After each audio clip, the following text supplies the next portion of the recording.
The sharp crack of the auctioneer's gavel reverberated through the crowded hall of the Silver Creek Community Center. 7-year-old Emma Carter gripped her pink ceramic piggy bank tightly, the faint rattle of coins the only sound breaking the suffocating silence. Her eyes blurred with tears, her heart pounding in rhythm with the escalating bids. $40,000, the auctioneer bellowed, his voice booming with authority. Do I hear 45? Emma's gaze, shaky and uncertain, tracked the paddles rising one after another. Each raise felt like a brutal blow, cutting through the thin threads of hope she clung to. Across the room stood Max, her father's K-9 partner, a strong German shepherd whose watchful eyes scanned the crowd with unwavering loyalty. Suddenly, his ears pricked up, and his gaze locked onto Emma's small frame. Without warning, Max yanked sharply at his leash, pulling his handler off balance. A low whine tinged with desperation slipped from the dog's throat as he strained towards Emma. The handler tugged back, regaining control, but the room had already witnessed the undeniable bond between the girl and the dog. Margaret Carter moved closer to her daughter, gently wrapping an arm around Emma's frail shoulders, offering a soft squeeze as fresh tears spilled down the girl's cheeks. This auction wasn't just about winning a dog. It was about holding on to the last piece of Emma's father, Deputy Sheriff David Carter, who had tragically lost his life in the line of duty 5 years ago. Since that day, Emma hadn't spoken a word to anyone except Max, the only one who truly understood her grief. 50,000, a man near the front shouted, his voice sharp and sure. Emma's breath hitched, panic flooding her chest. She knew they couldn't compete with sums like that. Rick Thompson, Emma's stepfather, shifted uneasily beside them, his face betraying a flicker of relief. Emma didn't yet understand it all. Rick believed Max was keeping Emma tethered to her grief, but Margaret, on the other hand, understood that Max was Emma's only anchor, her only bridge to a past that seemed so far away now. Emma's hands trembled violently, the clinking of coins within the delicate piggy bank the only sound in her ears. She had saved every penny since her father's death, convinced that someday it would be enough to bring Max home. 55,000, another voice rang out. James Hammond, owner of a prominent security firm, his tone resolute. Emma's wide eyes turned to her mother, her expression filled with panic and desperation. Margaret gently wiped away her daughter's tears, her voice soft but shaking. "It's okay, sweetheart," Margaret whispered, though her words faltered, betraying her own fear. "We'll find another way." But Emma knew better. Max wasn't just a dog to her. He was the last living piece of her father, the only companion who had stood by her side through it all. Her grip tightened on the piggy bank as hope dissolved into the cold, aching reality of loss. Then, as the tension in the room built to a crescendo, a calm voice cut through the noise. 60,000, came the voice, steady and firm, drawing every eye to the back of the hall. Emma turned, and there, standing in the shadows, was Steve Bennett, a quiet, reserved rancher who was known to have wealth but never made a fuss about it. Margaret's breath caught, confusion and curiosity flashing across her face. Why would someone like Bennett, so removed from the community spotlight, get involved? Yet, amid her uncertainty, a fragile thread of hope began to take root in her heart. The room fell silent, every breath held, as the auctioneer paused, his eyes scanning the crowd.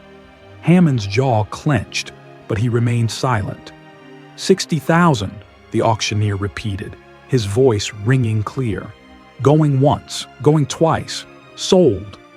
Applause erupted, but to Emma, the sound felt hollow. Bennett had won the bid, but what did that mean for Max? What did it mean for her? As Emma clutched the cold ceramic piggy bank, she locked eyes with Max once more. The dog stood still, his gaze unwavering, as if he too understood the uncertainty hanging between them. Emma silently prayed that this wasn't their final farewell. Later, Emma sat quietly by her bedroom window, gazing out at the snow that softly blanketed Silver Creek. The room was filled with reminders of better days, each object a silent testament to the family they once were. Her fingers lightly brushed the worn fur of a stuffed animal, its eyes faded from years of comfort. Margaret stood in the doorway, her heart aching as she watched her daughter. 5 years had passed, but the pain of losing David still felt as fresh as the day it had happened. David Carter had been the very heart of their family, a respected officer, admired by everyone in Silver Creek. His bond with Max had been legendary, a partnership that everyone admired. Margaret could still vividly remember the day their world shattered. A routine drug bust had spiraled out of control, taking David's life. Max had survived, but something in him had broken, a piece of his soul lost alongside David. In the months that followed, Emma had fallen silent, speaking only to Max, retreating from everyone else. In the years since David's death, Margaret had tried desperately to keep their lives intact. Rick Thompson entered their lives 2 years later, offering stability, but the presence of a new man couldn't heal the wounds David had left behind. Rick didn't understand the connection between Emma and Max. To him, the dog represented the past, a weight that kept Emma from moving forward. One evening, Margaret overheard Rick speaking on the phone in the kitchen, his voice low and tense. She paused near the doorway, her pulse quickening as she heard the name James Hammond. Hammond, owner of a private security company, had made no secret of his desire to acquire Max. "I'll talk to Margaret again," Rick said quietly, his voice strained. "But I can't promise anything." Margaret entered the kitchen as Rick hung up, his expression defensive. "Who was that?" she asked, her tone sharp. Rick sighed heavily. "James Hammond. He still wants Max. He says it would give the dog purpose, structure." Margaret's face hardened. "Max already has a purpose, Rick. He's the only one who truly understands Emma." Rick's eyes flashed with frustration. "But that's the problem, Margaret. Emma's not healing. Maybe Max is keeping her trapped in the past." Margaret's anger flared. "Max is the only connection Emma has left to David. If we take that away, she might lose herself completely." Rick looked away, his jaw clenched. "I'm worried about her too, but it's been 5 years. We have to consider other options." Before Margaret could respond, her phone buzzed with an unknown number. She picked it up cautiously. "Hello?" she answered. A deep voice replied, "Mrs. Carter, this is Steve Bennett. We haven't met, but I think we need to talk." Margaret was taken aback. "About what?" "About Max," he said, "and about James Hammond." Curiosity piqued. Margaret agreed to meet him at the local diner later that afternoon. As snow fell gently around her, she stepped inside, spotting Bennett in a booth at the back. He stood as she approached, offering his hand. "Thank you for coming," he said softly. Once seated, Bennett got straight to the point. "I know you're wondering why someone like me would get involved in your family's situation, but Hammond's interest in Max runs deeper than business." Margaret tensed, her instincts sharpening. "What do you mean?" Bennett's eyes darkened. "Your husband was investigating Meridian Pharmaceuticals before he died, wasn't he?" Margaret's breath caught in her throat. David had mentioned a major case shortly before his death, but he'd kept the details from her. Bennett continued, his voice grave. "My daughter Jessica worked at Meridian. She uncovered dangerous practices and reported them. 3 weeks later, she died in a suspicious accident. Your husband was investigating her case." Margaret felt a chill crawl down her spine. "Are you saying Hammond is connected to all this?" she asked, her voice tight with disbelief. Bennett nodded slowly. Hammond's firm recently secured a major security contract with Meridian. Max was trained to detect specific chemicals that Meridian's been secretly using. Hammond wants Max because he's evidence. He's a threat to his new client's interests. Margaret's heart skipped a beat. Suddenly, the danger wasn't distant. It was real. It was close. "I had no idea," she whispered, the words tasting bitter as they left her mouth. "Few people do," Bennett said gently. "But Max represents something far bigger than any of us realized." As Margaret drove home, her mind spun, torn between fear and determination. She couldn't let Hammond win, not when Max was everything to Emma and held the key to the justice David had fought for. She had to keep fighting. Inside the house, Margaret found Emma curled up on the couch, clutching a framed picture of David and Max. The image of her husband and the dog, frozen in time, felt like a lifeline in the storm. Margaret sat beside her daughter, carefully brushing Emma's hair from her face, her fingers trembling slightly. "I promise you, Emma," Margaret whispered, her voice steady but full of resolve. "We'll bring Max home."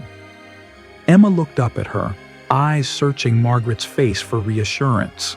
Silent, but with a trust so deep it filled the space between them. Margaret's heart swelled with a fierce love for the girl, and she vowed then and there she would never break that trust. In that quiet, precious moment, Margaret realized they weren't just fighting to bring a dog home. They were fighting for Emma's voice.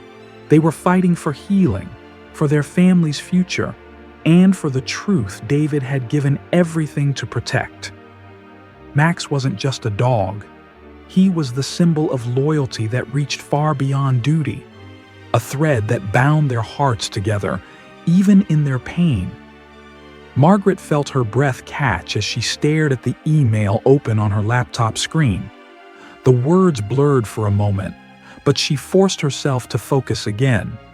Her heart sank further with each line she read, a betrayal, written clearly in black and white.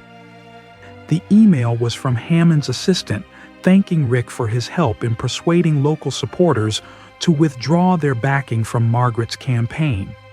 Margaret's hands trembled as anger and disbelief surged inside her. Her husband was deliberately sabotaging their fight to bring Max home. She glanced toward Emma's room, her heart tightening with a fierce protectiveness.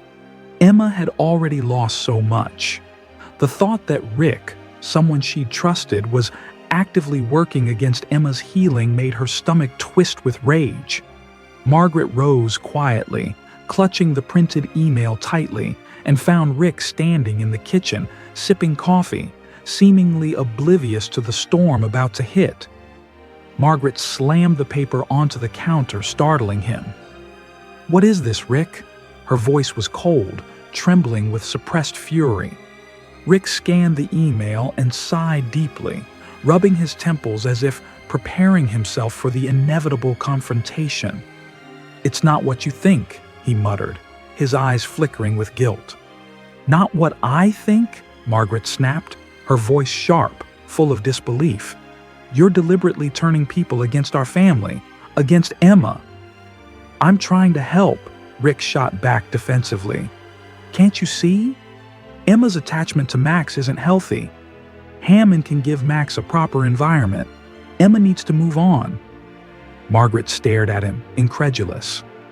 "Max is her lifeline. He's all she has left of her father. And you're helping Hammond tear that away from her?" Rick looked away, his voice low and weary. "I'm not trying to hurt her, but this obsession is tearing us apart. It's destroying our chance at a normal life." Margaret felt the sting of tears but held them back, her voice steady, filled with quiet determination. "Emma's healing is our life. If you can't understand that, maybe you don't belong here."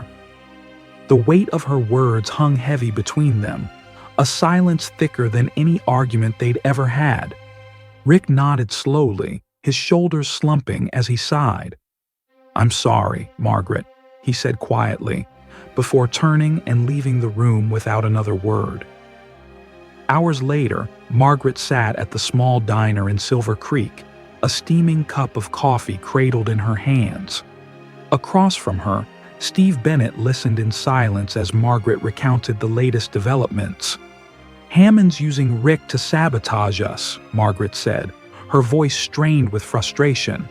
"And it's working. Several major donors withdrew their pledges today." Bennett's eyes narrowed, his mind already turning. "Hammond's reach is wide, but he's reckless. He's betting on you folding under pressure." Margaret's gaze hardened. "I won't fold, but I need your help, Mr. Bennett. I can't do this alone," he nodded, his expression solemn. "Call me Steve. We both have personal stakes in this, Margaret. We'll see this through together." A waitress approached, refilling their coffee cups with a soft smile. As she stepped away, Bennett leaned in, his voice low. "I've arranged a meeting tomorrow with someone who might provide critical evidence against Hammond and Meridian," he said quietly. "But it won't be easy. We need to tread carefully." Margaret nodded, a sense of purpose returning to her. The chance for justice, to give meaning to David's sacrifice, was within reach. That evening, Margaret sat beside Emma on her bed. The child was clutching the small police badge David had once worn. Margaret gently touched Emma's shoulder, feeling the tension beneath her fingers. "Emma, sweetheart, tomorrow I'm going to meet someone who might help us bring Max home," she said softly. Emma's eyes widened, a flicker of hope sparking in them. Her lips parted as if she wanted to speak, but no words came. Instead, she squeezed her mother's hand tightly, a silent promise of trust. The next afternoon, Margaret stood with Bennett outside an old farmhouse on the outskirts of town. They were greeted by Tom Abrams, a nervous former Meridian employee. He ushered them inside, glancing around warily. Abrams handed Bennett a stack of documents, his hands shaking. "These show unauthorized chemical experiments," Abrams said, his voice low with fear. "Your daughter was killed because she found out too much. Deputy Carter and Max got too close. Hammond knows what Max knows. He won't stop." Margaret's heart pounded in her chest as she examined the papers. David had died protecting these secrets. Now she held the key to justice and to Emma's future in her hands. Abrams met her gaze, his expression grave. "This isn't just about your dog or your daughter, ma'am. These people are dangerous. If they find out I spoke to you..." Margaret met his gaze unwaveringly, feeling a surge of resolve. "I won't let them hurt anyone else. Not again." Later that night, Margaret returned home and carefully placed the documents in a locked drawer. She went to Emma's room, finding the girl asleep, still clutching David's badge. Margaret gently smoothed her daughter's hair, whispering a vow to protect her at all costs. Downstairs, Rick sat alone in the dimly lit kitchen. He looked up as Margaret entered, his eyes heavy with regret. She sat across from him, and the silence stretched between them.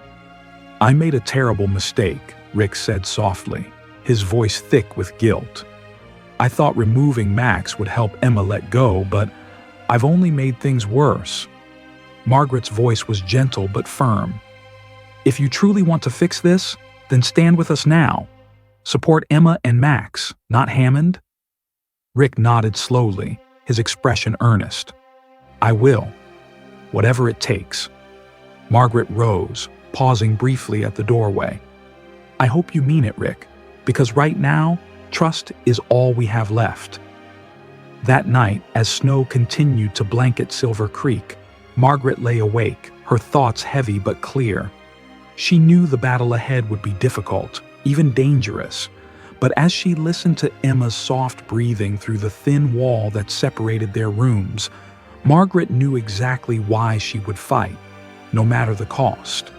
Emma deserved to heal, David deserved justice, and Max deserved to come home. The sun rose pale and cold over Silver Creek, the kind of morning that felt too still before the storm. Inside the Carter home, Emma sat at the kitchen table in her best dress, clutching a chipped pink piggy bank in her tiny hands. She hadn't spoken since the night before, but the determination in her eyes was louder than any words could be. She didn't look at anything but the window, waiting. Margaret moved around the kitchen, her hands trembling slightly as she fixed Emma's hair into two neat braids. The nervous energy in her was palpable. Rick lingered by the door, the fragile truce between them still intact. He had done the unthinkable. He had withdrawn his support from Hammond and donated the last of his savings to Emma's cause. The drive to the Silver Creek Community Center was quiet, the tension between them simmering under the surface. Inside the center, the annual law enforcement auction was already in full swing. News crews lined the sidewalk outside, their cameras flashing. Inside, rows of chairs filled quickly with donors, reporters, and local officials. But Emma had eyes only for one thing: Max. The moment Officer Reynolds led the German Shepherd into the hall, Max's ears pricked up, his nose twitching. His eyes scanned the room until they landed on Emma, and he froze. His body stiffened for a moment before relaxing, his tail wagging gently and a soft whine escaping him. The crowd noticed. Cameras clicked. Someone whispered, "That's her. That's the Carter girl." Margaret squeezed Emma's hand gently. "Stay close, sweetheart," she whispered, her voice soft but steady. The auction began with the usual fanfare: gift baskets, vacation vouchers, memorabilia. But the energy in the room shifted when the auctioneer, a broad-shouldered man in a suit too tight for his frame, stepped up to announce the final item. Next up, K9 Max, 7 years old, trained in narcotics detection, search and rescue, and suspect apprehension. Starting bid, $2,500. Margaret raised her paddle immediately, her heart racing. "Do I hear 3,000? The auctioneer called. A paddle went up. James Hammond, impeccably dressed in a navy suit, sat next to two of his associates. He didn't even glance at Emma. 3,000 from bidder 42, the auctioneer called. 3,500. Steve Bennett raised his hand, and the bidding quickly escalated. 4,000, 5,000, 6,000, the numbers climbed, fast and furious. Rick placed a hand gently on Margaret's shoulder as she raised their final bid. 6,000, she said, her voice steady despite the uncertainty gnawing at her. Emma opened her piggy bank quietly beside her, her little hands shaking as she counted out the coins, placing each dollar and cent in neat rows on her lap. 7,000, Hammond called. Bennett didn't flinch. 10,000, Margaret bid, her voice clear. A hush fell over the room.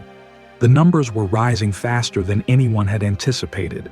Margaret sat frozen, her heart pounding in her chest. Hammond leaned forward, whispering to one of his associates. He raised his paddle again. 12,500. Bennett raised again. 15. Murmurs swept through the hall. Margaret's chest tightened. They were getting dangerously close to what they could afford. 20, Hammond barked, his voice hard. A pause. Then Bennett stood again. 35,000. Gasps erupted. The auctioneer blinked in surprise. 35,000 from bidder 28. Do I hear 40? Hammond hesitated. His associate leaned in to whisper urgently in his ear. With a stiff, almost reluctant movement, Hammond raised his paddle. 45,000. Emma's small voice suddenly broke through the tension in the room. "Wait." Every head turned. Emma stood, holding her pink piggy bank with both hands. Her voice was shaky but clear as she spoke. "I want to add my money." The auctioneer hesitated. "Miss, this is an adult event." "She's a bidder," Bennett interrupted, his tone calm but firm. "And this is her savings." Emma walked down the aisle, her little shoes clicking on the wooden floor. Max, now alert, watched her every step. Officer Reynolds gripped the leash, but the dog didn't move. Emma held up a single dollar bill in her hand. "This is everything I have. Please. He's not just a dog. He's my dad's partner. He's all I have left." The room fell silent. Even Hammond, who had been so confident, looked caught off guard. The auctioneer cleared his throat, shifting awkwardly. "The current high bid is $45,000. Do I hear more?" Bennett raised his paddle again. $60,000. Hammond stood stiffly. $70. But before the auctioneer could respond, Max broke his sit-stay command.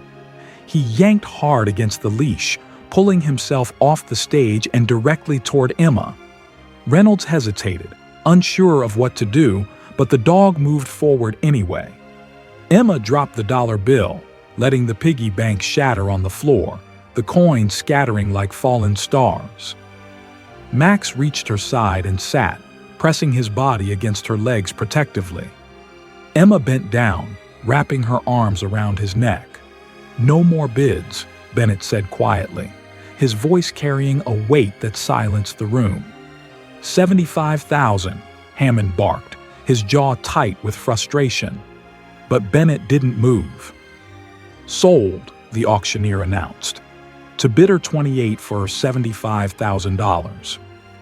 Applause erupted, some out of relief, others out of genuine joy.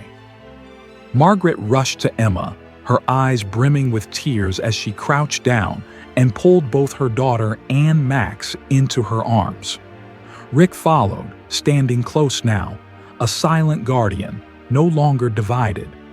But just as Officer Reynolds reached for the leash, Sheriff Robert Evans stepped forward, his authoritative presence drawing attention. "Not so fast," Sheriff Evans said, his voice cutting through the air. The room went silent. "Department policy requires formal decommissioning for a working K-9. Emma can't be his handler. She's a minor. Liability is a serious concern." "Policy doesn't cover what just happened," Bennett said calmly, stepping up beside Margaret. Evans frowned. "I sympathize, but rules exist for a reason." Emma looked up at him, her voice soft but firm. "My dad said Max protects people. That's what he does. That's who he is." Bennett placed a hand on Emma's shoulder, his expression resolute. "Let's take this up with the town council, Sheriff. In the meantime, you've got your money. Max goes home tonight." Evans's eyes narrowed as he looked between them. "Only temporarily. Final placement will be decided after the council's review." Margaret felt her knees weaken, but she held her ground. For Emma, for now, Max was coming home. Tomorrow, the real fight would begin. The next day, Margaret stood before the town council, the weight of the room pressing down on her as they began the deliberation. "Thank you, Mr. Thompson," Councilwoman Blake said. "Dr. Martin, can you speak to Emma's current psychological progress?" Dr. Martin Winters stepped forward, adjusting his glasses as he addressed the council. "Emma exhibits symptoms of selective mutism, a condition linked to the trauma of her father's death. Traditional therapy yielded little progress until Max returned. Her verbal expression, emotional regulation, and trust have all improved drastically in his presence. Removing Max now would be profoundly disruptive to her well-being." The opposing counsel stood, prepared to counter. "While we sympathize with Emma's situation, we must consider long-term liability. There are legal frameworks for a reason." That's when Bennett stepped forward, his presence commanding attention. "Then let's change the framework." Heads turned in surprise as he continued. "I've established a trust. It covers training, insurance, therapy, and quarterly evaluations. I've arranged for certified K9 professionals to oversee Max's continued training under Emma's care. This isn't charity, this is responsibility, and Emma is more prepared for that responsibility than most adults." A lawyer from Hammond's team stood up, interrupting. "Mr. Bennett has a personal interest in this case." Bennett didn't flinch.